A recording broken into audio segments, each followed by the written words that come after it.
there's a way to do this life even cheaper than what we're doing. Oh my gosh, by far. I mean, truly.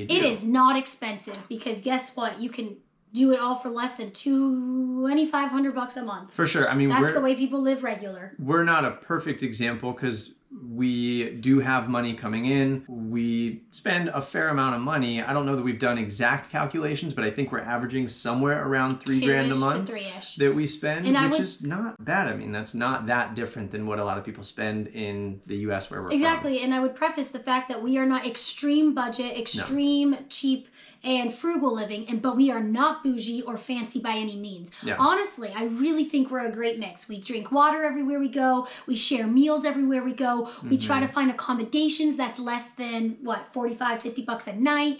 We're not staying in hostels with 12 other people. We're getting private places. There's a way to do this life even cheaper than what we're doing. Oh my gosh, by far. I mean, truly, if we were the budget backpack traveler staying in $10 hostels and things, only using public transportation, not doing Ubers and we've met people who do that, and they spend maybe a third or less than half than we do.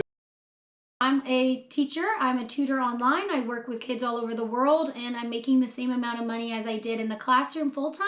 And now I'm working 20 hours a week, making the same as I did with 40 plus hours a week. I was in solar sales. I stopped that fairly recently so that I could focus on just making videos, our social media, and just enjoying the travel. So I'm taking a true sabbatical for pretty much the first time since I've been working. I'm 27, had a job since I was young, but we do still make a little bit of money from our social media. Nothing crazy. We'd run out if that's all we were living on. $200 a month from socials, and then a couple $100 a month from brand deals. It's a good mix. We could get higher in it, but right now we're trying to enjoy the journey.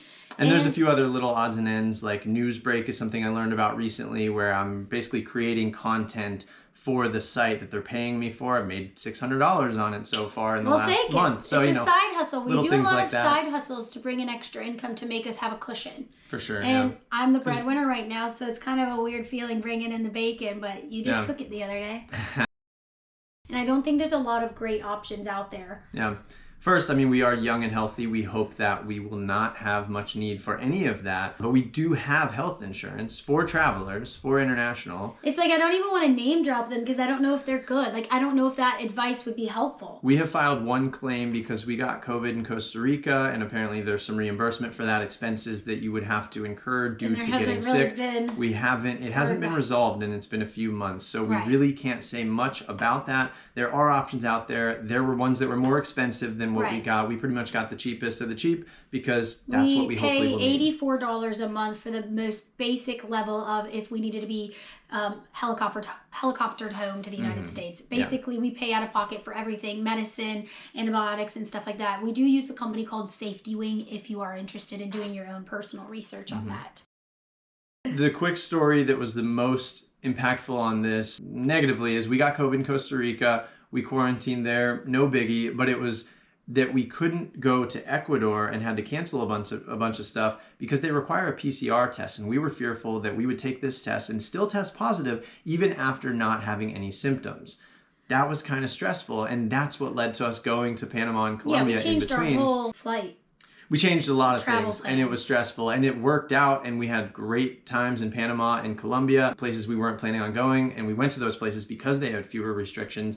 But this so far in Chile is the most strict. Hand washing or hand sanitizer before you even enter. You're writing your passport number, your temperature. Writing your temperature down, signing a paper saying the date, time, and location, making the mask stay on at all times, sometimes even in between drinking and eating, on the way to the bathroom. It is very strict. And we're vaccinated. We've had 3 shots, and we still have to test to get in.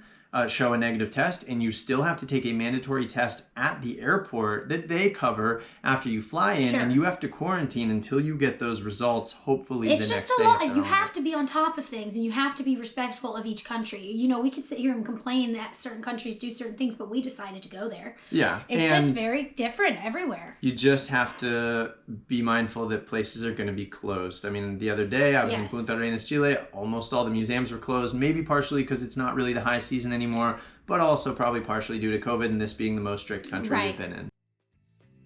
Enjoy yourself. We in them roaring 20s. Must be them roaring 20s. Say la vie. Yes, indeed.